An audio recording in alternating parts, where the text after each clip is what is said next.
Hello everyone, welcome back to Biobloom with Shelja. आज हम chapter breathing and exchanges of gases का topic mechanism of breathing समझेंगे। इसमें हम समझेंगे कि ब्रीथिंग में कौन से मसल्स इन्वॉल्व होते हैं, बेसिक प्रिंसिपल पर ब्रीथिंग का प्रोसेस वर्क करता है और पूरा मैकेनिज्म समझेंगे इनहेलेशन और एक्सहेलेशन के लिए। तो स्टार्ट करते हैं। तो सबसे पहले समझते हैं ब्रीथिंग में कौन से मसल्स इन्वॉल्व होते हैं। तो दो तरीके के मसल्स इन्वॉल्व होते हैं। सबसे पहला डायफ्राग्राम के जो मसल्स होते हैं, और आईसीएम, गलत हो गया। तो सबसे पहले समझते हैं कौन से मसल्स होते हैं जो ब्रीथिंग में इन्वॉल्व होते हैं। तो दो टाइप्स के मसल इन्वॉल्व होते हैं। डायफ्राग्राम के स्पेसिफिक फ्रेनिक मसल्स होते हैं,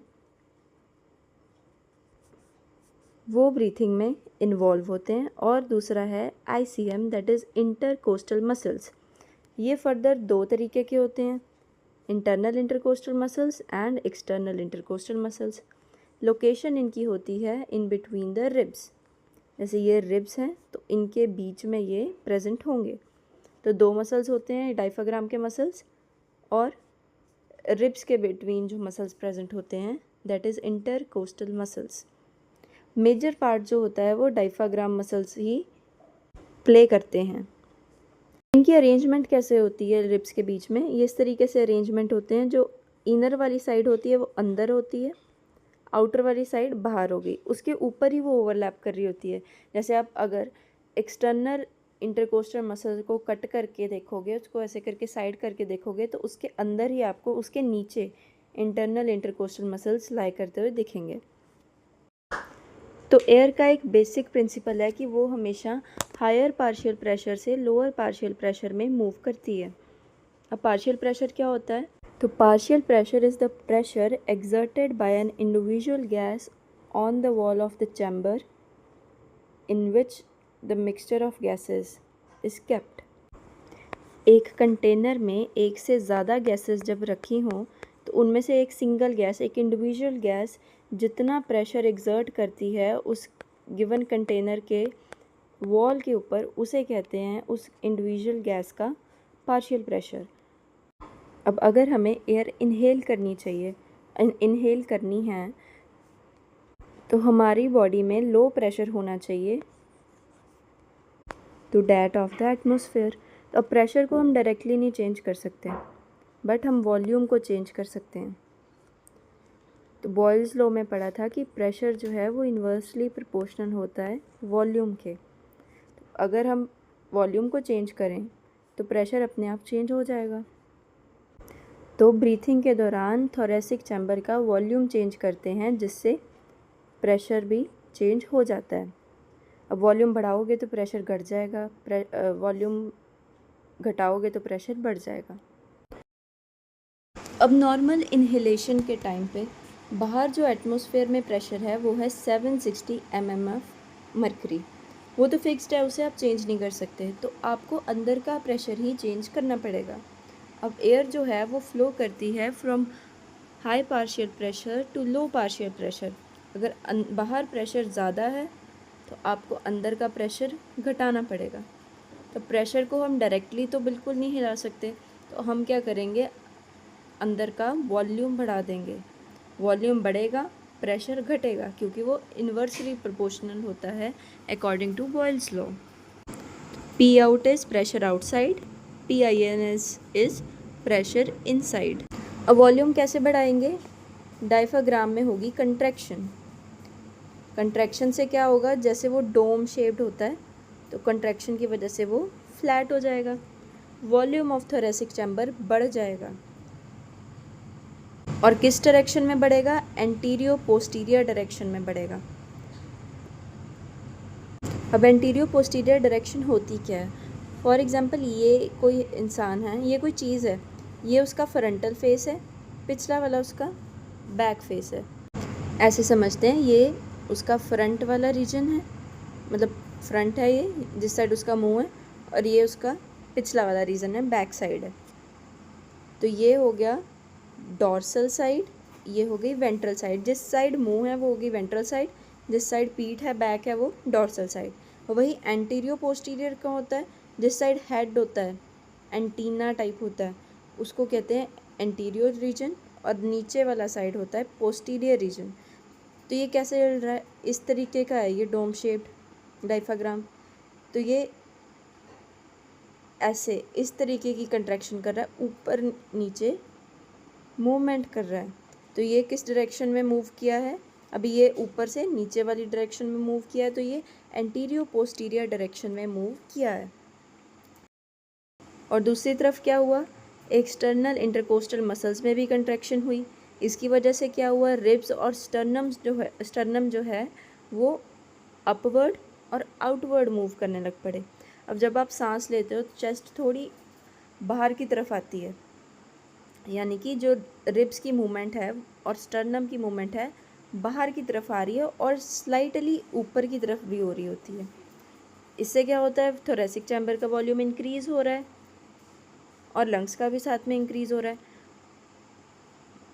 और किस डायरेक्शन में इंक्रीज़ हो रहा है, डोर्सो वेंट्रल डायरेक्शन में इंक्रीज़ हो रहा है। डोर्सो वेंट्रल इस तरीके से कोई चीज़ ऐसे बढ़ रही है, कोई चीज़ डोर्सो वेंट्रल डायरेक्शन में इंक्रीज़ हो रहा है। प्रेशर वॉल्यूम इंक्रीज़ हुआ दोनों केसेस में, तो प्रेशर डिक्रीज़ हुआ। प्रेशर डिक्रीज़ हुआ तो एयर हाई पार्शियल प्रेशर से लो पार्शियल प्रेशर में आ गई। अब नॉर्मल इन्हेलेशन जो है वो एक एक्टिव प्रोसेस है। अब मसल्स कॉन्ट्रैक्ट हुए हैं, हमने पढ़ा इसमें मसल्स जो हैं वो कॉन्ट्रैक्ट हुए हैं। अब कोई भी चीज़ अपनी रिलैक्स्ड स्टेट से कंट्रैक्टेड स्टेट में चले गई है तो वो एक्टिव प्रोसेस ही है। वो मसल्स जब कॉन्ट्रैक्ट हो गए हैं अपने रिलैक्स्ड स्टेट से तो वो एक एक्टिव प्रोसेस होगा। नॉर्मल इन्हेलेशन के लिए बाहर का पार्शियल प्रेशर ज़्यादा होना चाहिए अंदर से। अगर आपने अंदर का पार्शियल प्रेशर चेंज करना है तो वॉल्यूम चेंज करना पड़ेगा। और वॉल्यूम कैसे, अगर तो अंदर का प्रेशर घटाना है जो कि इन्हेलेशन में घटाना पड़ता है तो वॉल्यूम आपको इंक्रीज़ करना पड़ेगा।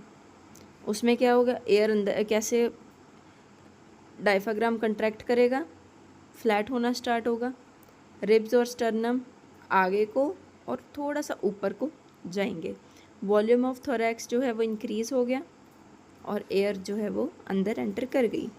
ये है एक नॉर्मल इन्हेलेशन का प्रोसेस। और अब नॉर्मल एक्सहेलेशन समझे तो इसमें क्या हुआ, अब एयर अंदर है सारी, हमें एक्सहेल करनी है, बाहर निकालनी है, तो पार्शियल प्रेशर अंदर ज़्यादा है।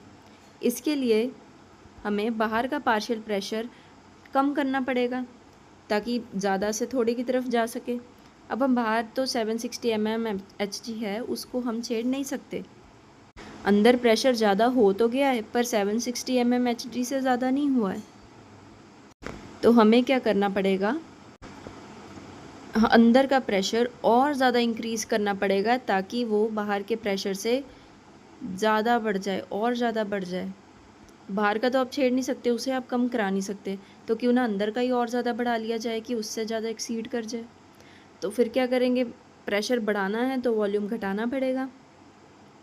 किस तरीके से, डायफ्राम क्या करेगा, रिलैक्स कर जाएगा, वो डोम शेप फ्लैट से फिर से दोबारा डोम शेप्ड होना स्टार्ट हो जाएगा, वॉल्यूम डिक्रीज़ होना स्टार्ट हो जाएगा, मूवमेंट फिर से एंटीरियर पोस्टीरियर होगी, वॉल्यूम डिक्रीज़ किया, प्रेशर अपने आप ही इंक्रीज़ हो जाएगा।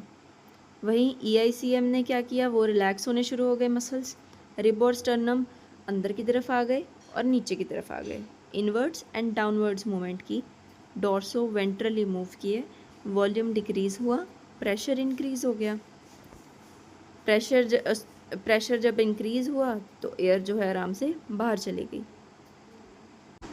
यहाँ पे बताया गया है रिब्स और स्टर्नम अपनी असली पोजीशन पर वापस आ गए, डायफ्राम जो है वो रिलैक्स हो गया, वॉल्यूम ऑफ थोरैक्स जो था वो डिक्रीज़ हो गया। अब वॉल्यूम डिक्रीज़ हो गया तो प्रेशर इंक्रीज़ हो गया और एयर जो है वो लंग से बाहर निकल गई। तो ये था प्रोसेस ऑफ नॉर्मल एक्सहेलेशन।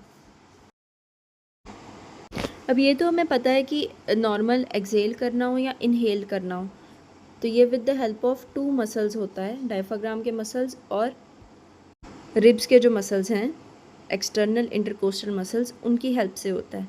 पर जो इंस्पिरेशन है सांस अंदर लेने की, इनिशिएशन किससे होती है, पहले इनमें से कौन कॉन्ट्रैक्ट करता है। नॉर्मल इन्हेलेशन में देखें तो पहले कौन कॉन्ट्रैक्ट करता है, तो इनिशिएशन जो होती है वो डायफ्राम के द्वारा होती है। पहले ये कॉन्ट्रैक्ट करना स्टार्ट करता है, साथ में ही एक्सटर्नल आईसीएम स्टार्ट कर देते हैं।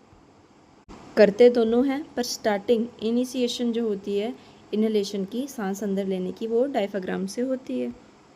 अब ऊपर हमने पढ़ा था कि रिब्स के जो इंटरकोस्टल मसल्स होते हैं वो दो तरीके के होते हैं, एक्सटर्नल और इंटरनल। एक्सटर्नल का तो हमने देख लिया कि वो किस तरीके से हेल्प कर रहा है ब्रीथिंग में। तो इंटरनल का क्या काम है? तो जो इंटरनल इंटरकोस्टल मसल्स होते हैं वो फोर्सफुल ब्रीथिंग में काम करते हैं। नॉर्मल ब्रीथिंग में एक्सटर्नल वाले हेल्प करते हैं, और जब आप फोर्सफुली ब्रीथ करो, आप नॉर्मल से ज़्यादा भी अपने अंदर एयर ले सकते हो। तो फोर्सफुली जब ब्रीथ करो तो इंटरनल इंटरकोस्टल मसल्स और एब्डोमेन के मसल्स जो होते हैं, एब्डोमिनल रीजन के जो मसल्स होते हैं, ये दोनों मिलकर के हेल्प करते हैं इन फोर्सफुल ब्रीथिंग। ये एक एडिशनल सेट ऑफ मसल्स है, वो स्पेशल काम कर रहा है, क्योंकि नॉर्मली तो नॉर्मल ब्रीथ करते हैं, तो कभी कभी जब फोर्सफुली ब्रीथ करना है तो ये दोनों मसल्स इसमें हेल्प करते हैं। एक एडल्ट का ब्रीथिंग रेट होता है 12 से 16 टाइम्स पर मिनट। 1 मिनट में 12 से 16 बार वो ब्रीथ 1 मिनट में करता है। So this was all about today's video. I hope you understand it well. Like and subscribe to BioBloom with Shelza. Thank you so much for watching.